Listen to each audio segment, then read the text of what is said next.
Hello दोस्तों, स्वागत है आपका एक बार फिर से कमल एकेडमिक कोच में। आइए आज फिर से कुछ नया सीखते हैं। Good morning, students. Today we are going to study ninth lesson of SST. The name of this lesson is Natural Calamities, means प्राकृतिक आपदाएं या विपत्तियां।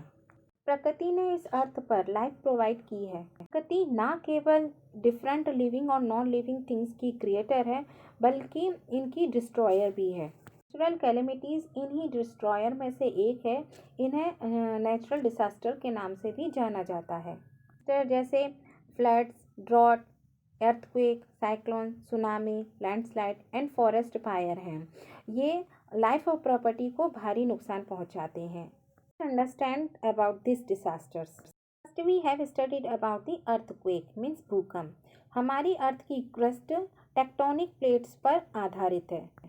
ये प्लेटें कांस्टेंट मोशन में हैं क्योंकि वे अर्थ के मेंटल पर हैं, जो मोल्टन रॉक्स या पिघली हुई चट्टानों से बनी हैं। ये प्लेटें टकराती हैं तो बड़े या छोटे भूकंप आते हैं। Earthquakes are very regular activity. Earth की आंतरिक सतह में होने वाले जो सडन चेंजेस होते हैं उससे अर्थक्वेक उत्पन्न होता है। ऑफ द टाइम जो अर्थक्वेक होते हैं वो बहुत माइनर होते हैं, जिन्हें हम महसूस नहीं कर पाते हैं। हाउएवर, जब टकराव ग्रेटर इंटेंसिटी के होते हैं तो अर्थक्वेक बहुत ज़्यादा या स्ट्रांगली होते हैं। पॉइंट जहाँ से क्वेक स्टार्ट होता है उसे फोकस या सरफेस का मेन पॉइंट कहते हैं, और जहाँ ये फोर्स ट्रांसफर होता है उसे एपिसेंटर कहा जाता है। एपिसेंटर अर्थक्वेक का वह स्थान होता है जहाँ पर सबसे ज़्यादा डैमेज होता है। भूकंप की अधिक तीव्रता से जो ह्यूज बिल्डिंग्स होती हैं, बड़ी बड़ी इमारतें जो होती हैं, वो कुछ ही सेकेंडों में ध्वस्त हो जाती हैं। The earthquake in Japan in 2011 has been a horrific example of this. Graph के द्वारा अर्थक्वेक को मेजर और रिकॉर्ड किया जाता है। साइंटिस्ट रिएक्टर स्केल पर जो अर्थक्वेक की इंटेंसिटी होती है उसे मेजर करते हैं। इन प्राकृतिक आपदाओं को हम रोक तो नहीं सकते हैं, लेकिन कुछ प्रिकॉशंस के द्वारा हम अपने आप को इनसे बचा सकते हैं। बिल्डिंग कंस्ट्रक्टिंग के समय हमें प्रॉपर कंस्ट्रक्शन टेक्निक्स को फॉलो करना चाहिए। अर्थक्वेक के समय किसी को भी दीवारों के पास या विंडो के नीचे खड़ा नहीं होना चाहिए। जब बिल्डिंग से बाहर निकलना पॉसिबल ना हो तो अपने आप को किसी हैवी फर्नीचर के नीचे हमें कवर कर लेना चाहिए। डूज और डोंट्स के बारे में जागरूक लोगों को नियमित रूप से प्रैक्टिस कराना चाहिए, और लोगों को सुरक्षा उपायों के बारे में जागरूक करने के लिए स्कूल और ऑफिस में ध्यान देना चाहिए। भूकंप के समान ही विनाशकारी आफ्टर शॉक हो सकते हैं, इसलिए भूकंप के तुरंत बाद किसी बिल्डिंग में हमें नहीं जाना चाहिए। सुनामी। सुनामी एक जापानीज शब्द है जिसका अर्थ होता है समुद्री लहरें। सुनामी के कई कारण हैं, जैसे underwater earthquakes, volcanic eruption या high intensity underwater explosion, मतलब समुद्र के नीचे विस्फोट। सुनामी जब आती है जब सी बेड डिस्टर्ब्ड होता है। It displaces large amount of water. Tsunami केवल कोस्टल एरियाज में ही आती है। ये बहुत विनाशकारी हो सकती हैं क्योंकि इसकी जो वेव्स उठती हैं वो टाइडल वेव्स की तरह उठती हैं। ह्यूज वेव्स से बहुत भारी मात्रा में पानी निकलता है and they can travel much further inside the coast, posing a threat to life and property. सबसे ज़्यादा फेयरफुल सुनामीज इंडियन ओशन में सन 2005 में आई थी, जिसमें 14 कंट्रीज जो है अफेक्टेड हुई थी, जिसमें हमारा देश भी शामिल है, और हमारे नेबर समेत 2,30,000 लाइव्स का क्लेम किया गया है। समुद्र किनारे रहने वाले लोगों को सुनामी की वार्निंग्स को ज़रूर सुनना चाहिए और उसे कभी इग्नोर नहीं करना चाहिए। ऐसे समय उन्हें कोस्ट के पास जाना भी नहीं चाहिए। जब कभी भी सुनामी की वार्निंग साइन मिले तो लोगों को लो लाइंग कोस्टल एरिया से, मतलब निचले इलाकों से ऊपरी क्षेत्र की तरफ चले जाना चाहिए। जब अर्थ क्रस्ट के नीचे मैग्मा अपनी सरफेस पर फैलता है तो इसे वॉल्केनिक इरप्शन या ज्वालामुखी विस्फोट कहते हैं। मैग्मा अंदर की हीट प्रेशर के कारण क्रस्ट के ऊपर या लिथोस्फीयर पर आ जाता है। क्रस्ट पर जहाँ भी उसे वीक सरफेस मिलती है वो वहीं से ओपन हो जाता है। जो मैग्मा अर्थ पर बाहर आ जाता है उसे लावा कहते हैं। इस लावा में huge amount of S, molten rocks in the form of lava और कई गैसें वोल्केनो के रूप में बाहर आ जाती हैं और उसके ओपनिंग को वेंट कहते हैं। जब ये वोल्केनिक इरप्शन ठंडी हो जाती हैं तो एक माउंटेन का शेप ले लेती हैं। इस माउंटेन पर होलो बॉल शेप बन जाता है जिसे क्रेटर कहते हैं। क्वेश्चंस।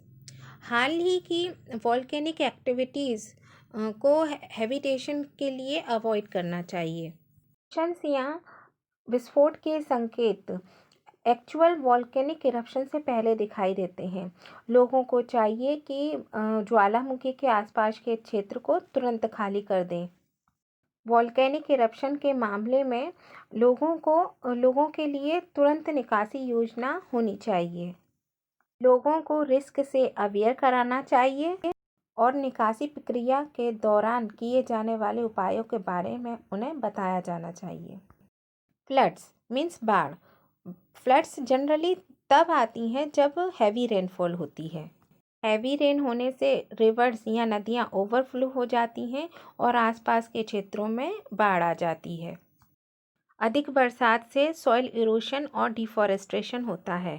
बाढ़ की वजह से लाइफ और प्रॉपर्टी को बहुत नुकसान होता है। इस बाढ़ में घर बह जाते हैं, लार्ज नंबर में कैटल्स डाई हो जाते हैं और क्रॉप्स भी डिस्ट्रॉयड हो जाती हैं। कई लोग डूबने से, स्नेक बाइट से, फीवर से और बाढ़ के बाद होने वाले इन्फेक्शन से अपनी जान गंवा देते हैं। फसलों का विनाश और अकाल जैसी स्थिति हो जाती है। बाढ़ की वजह से लोगों की नौकरियां छूट जाती हैं और कुछ लोग नौकरियों की तलाश में शहर की तरफ जाते हैं, माइग्रेट करते हैं। में फार्मर्स जो हैं वो मेजर विक्टिम्स होते हैं क्योंकि उनकी तो फसलें ही नष्ट हो जाती हैं।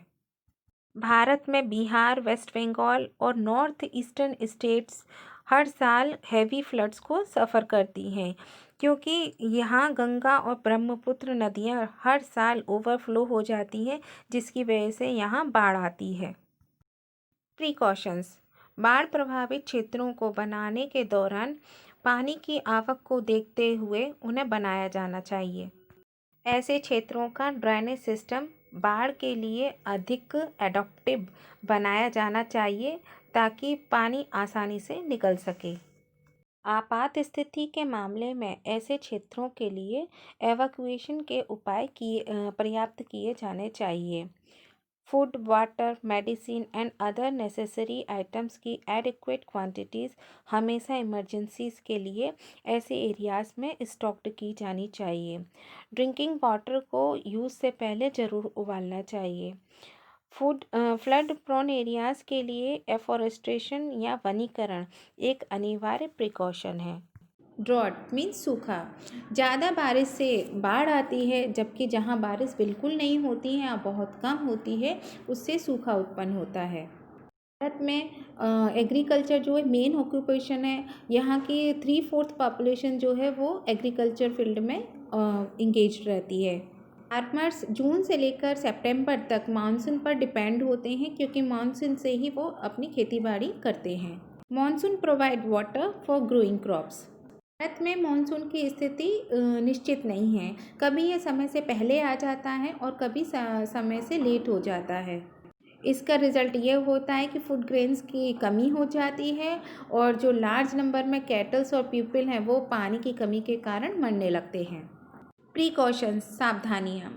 वाटर टैंक को हमें कंजर्व करना चाहिए, वाटर टैंक्स बनाने चाहिए और उसमें वाटर को मेंटेन भी रखना चाहिए। सूखा प्रभावित क्षेत्रों में जो रेन वाटर हार्वेस्टिंग है उसे स्ट्रिक्टली इम्प्लीमेंट करना चाहिए। ऐसे इलाके जहाँ पर सूखा बहुत पड़ता है तो वहाँ पर वाटर की रिसाइकलिंग गुड ऑप्शन है। वाटर स्टोरेज स्ट्रक्चर जैसे डैम्स वगैरह जो होते हैं उन्हें सूखे के समय वाटर सप्लाई के लिए बनाना चाहिए। साइक्लोन्स मीन्स चक्रवात।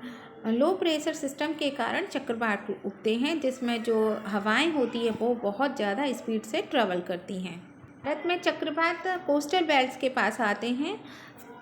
इस एरिया में लैंड और सी का जो टेम्परेचर और प्रेशर कंडीशन है उनके बीच में बहुत ज़्यादा डिफरेंस देखने को मिलता है। जब चक्रवात आता है तब कोस्टल एरियाज़ के पास जो वाटर लेवल है वो सडनली राइज करने लगता है और जो बिल्डिंग और क्रॉप्स होती हैं पास की वो सभी डिस्ट्रॉय हो जाती हैं।